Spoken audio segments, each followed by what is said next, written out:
থেকেই মায়ের প্রতিষ্ঠা হয়েছে? মা 2021 সাল থেকে এখানে বিরাজমান। হ্যাঁ, আর কিভাবে মানে তার যেই এত অসীম মহিমা, তার যে হ্যাঁ, অনেক কিছু জেনে এসেছি যেগুলো, সেইগুলো মানে কিভাবে ব্যাপারটা হচ্ছে? মায়ের যে এত মহিমা, মাকে যে এত জাগ্রত বলে, মা যে জীবন্তকালী একটা মায়ের, সকল ভক্তরা মাকে এই বলে যায়, এই নামেই মায়ের বেশি পরিচিত। হ্যাঁ। এর প্রথম কারণে কিন্তু ভক্তরা মায়ের কাছে যা মনের বাসনা বলে যান, মা তাদের সব মনের বাসনা পূর্ণ করে। মানে মন্দিরে 90% ভক্তরা মনের বাসনা পূর্ণ হয়ে মায়ের কাছে আসেন। আর দ্বিতীয়, মায়ের একটা ঘটনা ঘটেছিল। মা চাল কলা খেয়েছিলেন। মায়ের পুরোহিত মহালয়ার পূর্ণ লগ্নে মায়ের জন্য বাজার করতে গেছিলেন। এবার বাজার করতে গিয়ে দেখছেন একটা ছোট্ট বাচ্চা মেয়ে পুরো মা কালীর মতন সেজে ভিক্ষা চাইছে। ভিক্ষাছে তার কি আবদার, সবার কাছে ভিক্ষাছে, বলছে কিছু টাকা দাও না, আমি চাল কলা কিনে খাবো। ইতিমধ্যে সবার কাছে এই কথা বলেই ভিক্ষা চাইছে। আমাদের যিনি পুরোহিত ছিলেন তার কাছে আমি এই কথা বলে ভিক্ষা চাই। পুরোহিত তখন তাকে ধাক্কা মেরে ফেলে দিয়ে বলে যা কাজ করিয়ে খা।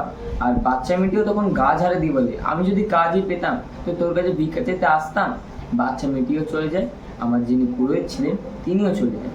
আমাদের প্রতিটা অমাবস্যা অন্ধকারে পুজো হয়, মানে কোনো রকম লাইটের জিনিস জ্বলে না, শুধু ঘিয়ের প্রদীপ জ্বলে। ওদের মহালয়ার অমাবস্যা অন্ধকারে পুজো হচ্ছে। এবার অন্ধকারে পুজো করতে করতে পুরোহিতের মন বলছে যেন মা নেই, কিন্তু পুরোহিতের মন আবার বলছে মা তো কালো, তাই হয়তো আমি অন্ধকারে দেখতে পাচ্ছি না। তাই পুরোহিত ঘিয়ের প্রদীপ নিয়ে মায়ের মুখের সামনে যায়, দেখে সত্যিই মা নেই, আর বাবাও পুরো মৃত মানুষের মতন শুয়ে আছে। এ দেখে পুরো থমকে যায়। থমকে এবার কিছুক্ষণ পরই ছুম ছুম করে নুপুরের আওয়াজ হয়, আর ধাপ করে শিবের বুকের উপর একজনের ডান পা পড়ে। আর যেই বাচ্চা মেয়েটাকে ধাক্কা মেরে ফেলে দিয়েছিল সেই বাচ্চা মেয়ের মুখ ওই অন্ধকার থেকে বেরিয়ে আসে। আর মা তখন মানুষের কণ্ঠে বলে দে চাল কলে দে, দিবি না আমায়? তাই এখানে সব ভক্ত দেখবেন চাল কলে দিয়েই পুজো দেয়। আর বলো দে চাল কলে দে, এই শুনে পুরোহিত সঙ্গে সঙ্গে অজ্ঞান হয়ে যায়। এবার অজ্ঞান অবস্থায় মা ওনাকে বোঝাচ্ছেন আমি শুধু বড়লোকের মা নয় রে, আমি গরিবের মা। তাই এবার থেকে যে কোনো ভক্ত মাকে এক মুঠো চাল আর একটি পাকা কলা দিয়ে পুজো দেয়, মা তাদের সব মনের বাসনায় পূর্ণ করে। এই ঘটনার জন্যই মা এত আচ্ছা, এটা কত বছর হয়েছে? এই সেই সম্বন্ধে কিছু বলা যাবে না। আচ্ছা, এগুলো গুপ্ত রাখা হয়েছে, দেখবেন কোনো এতে নেই। আচ্ছা আচ্ছা আচ্ছা। আর এখানে যে মানে মা যে নিত্য লীলা করেন, তো সেটার কিছু যদি এমনি অনেক অলৌকিক ঘটনা ঘটে, যেমনি আমাদের যত সেবাইক আছে মায়ের, সবাই কিছু না কিছু বুঝতে পারে।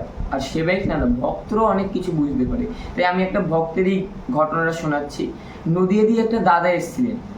এবার ওই দাদা সানযাত্রার দিন মায়ের এসে সানযাত্রার পুজোটা করে উনি আবার দক্ষিণেশ্বর গেছিলেন। মেন পুজোয় উনি থাকতে পারেননি।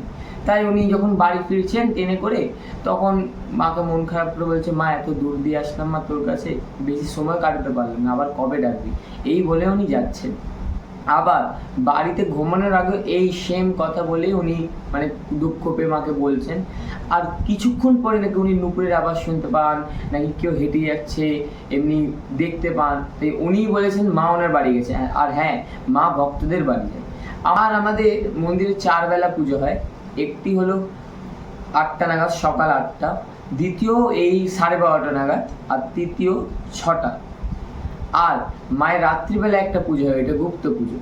আর মায়ের মন্দিরে দুবেলা অন্নপ্রসাদ বিনামূল্যে খাওয়ানো হয়। একটার টাইম হলো এই দুপুরবেলা আর একটা সন্ধ্যেবেলা। তাই অবশ্যই মায়ের মন্দিরে আসবেন, মায়ের মন্দিরে এসে অবশ্যই মায়ের ভোগ প্রসাদ খেয়ে যাবেন।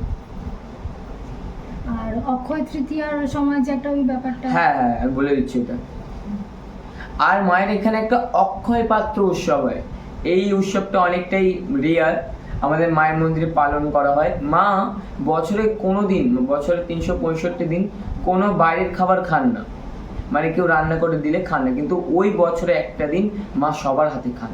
কারণ একটা সময় এসেছিল মানুষ খেতে পাচ্ছিলেন না, তখন মা আদেশ করেছিল যে যা পারবি আমার জন্য রান্না করে রাখ, পারলে খুদও রান্না করেন, তার বংশে আমি কখনো অন্যের অভাব হতে দেবো না। তাই ওই নিয়ম অনুসারে আমাদের অক্ষয় তৃতীয়া অক্ষয় পাত্র উৎসব হয়। ওই দিন মা সবার হাতের খায়।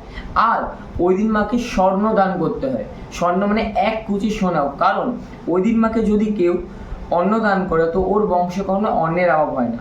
আর স্বর্ণ দান করলে ওর বংশে সবসময় ধন সম্পত্তির পাত্র অক্ষয় থাকে। তাই অবশ্যই অক্ষয় তৃতীয়ার দিন আসবেন।